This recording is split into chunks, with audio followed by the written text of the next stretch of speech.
Hey gang, Randy and Monica here on I guess our weekly get together called ZTV. Rhymes. It's kind of a radio thing. Yeah, let it go. All right.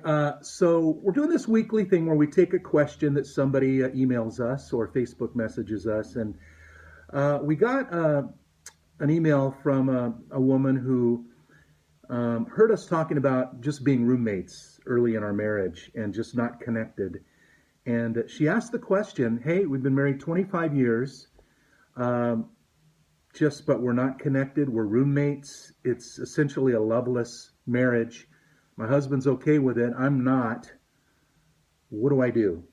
What would you say? Wow. I think husbands are really okay in that cruising mode. They really don't want to look at themselves and work on what needs to be worked on. But what I would say is, I've been there. I have done that. It is a horrible feeling. But what I needed to do was I needed to look at me and what was I bringing to the marriage? I was negative, I was controlling, I was just a lot of ugly inside because I was so angry and bitter because I kept pointing the finger and, he wasn't doing his job and he wasn't being the spiritual leader and he. And so I really needed to ask myself, how easy am I to live with? That was one of the first questions. And so I really start to work on myself and how do I work through the anger and the bitterness. And I had a lot of childhood stuff that I had to work through, and that's what was coming out. That was really a lot of my root stuff. And in marriage, feelings of love come and go, but your marriage should not depend on your feelings. Love is a choice. I choose every day to love Randy. I choose every day, how can I serve Randy to make his day better today? And just even doing those things, those little things, it takes our marriage really to the next level, and it really starts it off on a better note. And I am, not always good at doing that. Sometimes I let that anger creep in and I take it out on him and I'm yelling at him and I'm not having empathy for him. I'm not being authentic with him, and I'm certainly not being compassionate or kind. And I think those are some of the things that really are the foundation of a marriage. Empathy. I need to put myself into his place. How is he feeling? Why is he feeling this? And let him express that to me.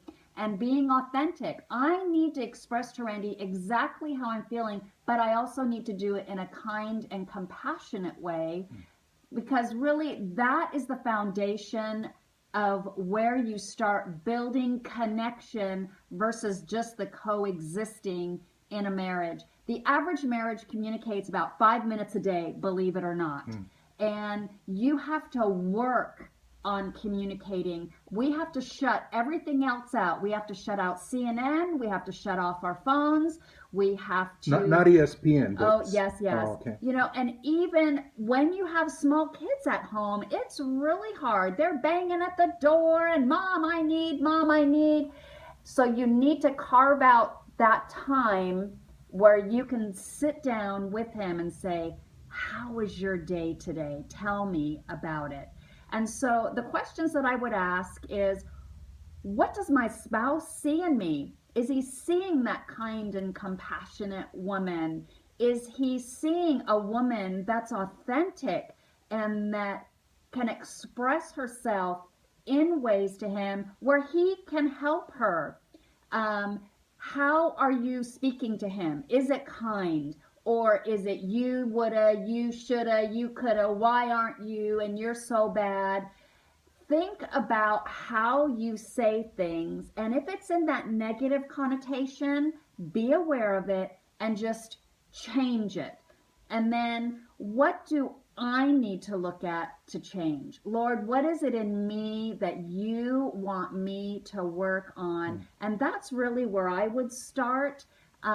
Even when Randy didn't want to go to counseling, didn't want to reconcile, wanted to just do the cruise mode thing, I still went to counseling. I still wanted to work on myself, because I had to come to the point where no matter what happened between Randy and I wanted to be a healthy human being, a healthy mom for my kids, no matter what was going to happen here, because I didn't know.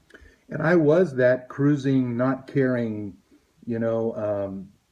spouse, husband. And when I saw her getting healthy, I wanted some of that. And so there's a sense where, you may feel like he's not watching, he's not involved, but as you start getting healthy, he's going to be drawn to that. He really is. Men want to be healed. Men want to experience Christ. And sadly, we're so wounded, we don't know what we're feeling. And so we just kind of give up.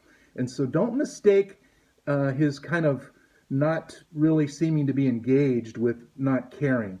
There's a deep desire for intimacy that all men have. And we just don't realize it. And so work on you, I guess, right? Yeah, because it only takes one person Yeah. to really start to turn your marriage. And if I don't have all the answers. I don't know everything. But I believe that if you start to really look at you and go get whatever help, find a support group, find that one friend that you can just share with what's going on and that she can speak into your life, I think that will make a huge difference.